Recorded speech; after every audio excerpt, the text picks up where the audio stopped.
Et chaque jour, des milliers de patients sont soignés grâce à eux. Pourtant, ils ne sont ni médecins ni infirmiers, mais ambulanciers.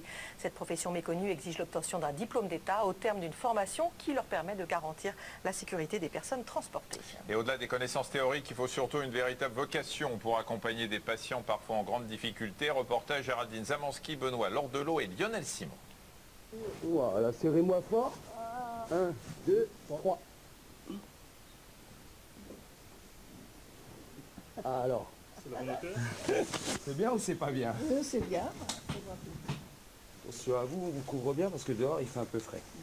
Prendre une patiente dans ses bras, entrer dans son intimité, cela fait partie du métier d'ambulancier. Josian l'a choisi il y a 17 ans pour prendre soin de patients qu'il retrouve presque chaque semaine pour les conduire en dialyse par exemple. Ça va au niveau de la tête? Ça va. Vous êtes bien? Ouais, ça va. Vous n'avez pas trop froid, hein? Avec une vigilance permanente sur leur état de santé. La moindre petite chose, on le repère automatiquement. Que ça soit au niveau médical, au niveau de la personne quand elle vous sourit pas, on sait qu'il y a quelque chose, donc on le ressent. Josian tient particulièrement à ses missions régulières qui lui permettent de mettre un peu de douceur dans des quotidiens fragilisés par la maladie. C'est des gens qu'on connaît depuis longtemps, j'ai d'autres patients que je connais depuis super longtemps, et ça fait toujours plaisir de les voir. Quand on en perd, malheureusement, ça nous touche aussi. Vous voulez les gants ou non? D'accord. Les relations sur la durée, c'est aussi de la confiance pour se laisser porter dans un escalier périlleux. Je vous bascule en arrière, n'ayez pas peur. Gardez bien les bras sur vous. Ça va, Tariq? Un des nombreux moments physiques d'une profession qui exige un réel engagement. C'est vraiment un beau métier, mais il faut avoir une vocation. Si vous n'avez pas cette vocation et que vous pensez qu'à l'argent, ne venez pas chez nous, ça sert à rien. D'autant plus qu'il y a parfois des expériences difficiles, avec chaque mois, une semaine et quelques nuits au service du SAMU. C'est jamais facile de voir les gens souffrir, pleurer, et bon, et j'en passe d'autres, mais c'est jamais facile. Ce qui est le plus difficile, c'est les interventions quand on est en urgence SAMU par exemple, ou est-ce qu'on tombe sur des SAMU très lourds de temps en temps. Madame? Madame, ouvrez les yeux s'il vous plaît. C'est justement pour faire face à toutes les situations que la préparation au diplôme d'ambulancier comprend une formation complète aux gestes d'urgence, exactement identique à celle des médecins et des infirmiers. La plupart des gens, pour eux, les ambulanciers, c'est des transporteurs. J'emmène une personne âgée d'un endroit A à un endroit B, plus ou moins du taxi commun. Or, c'est faux.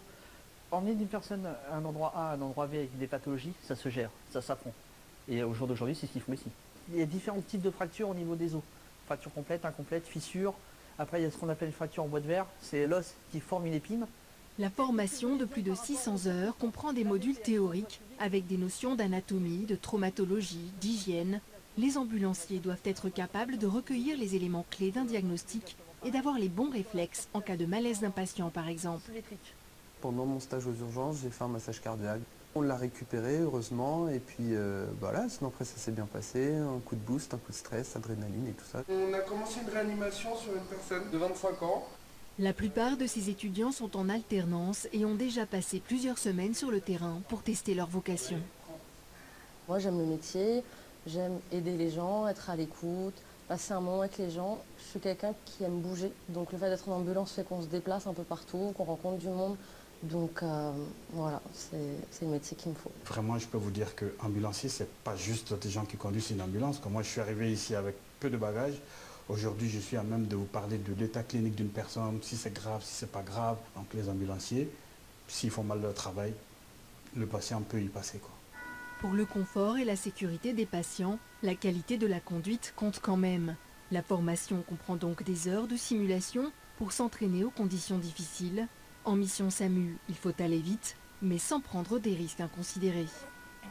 Et pour se présenter aux épreuves de sélection des formations, il faut un niveau de 3e, 3 ans de permis de conduire, une attestation préfectorale et un certificat médical. Les premiers salaires sont généralement autour de 1 200 € net et peuvent dépasser les 2 000 € au fil des années d'expérience, avec bien sûr beaucoup de variations selon les entreprises. Olivier.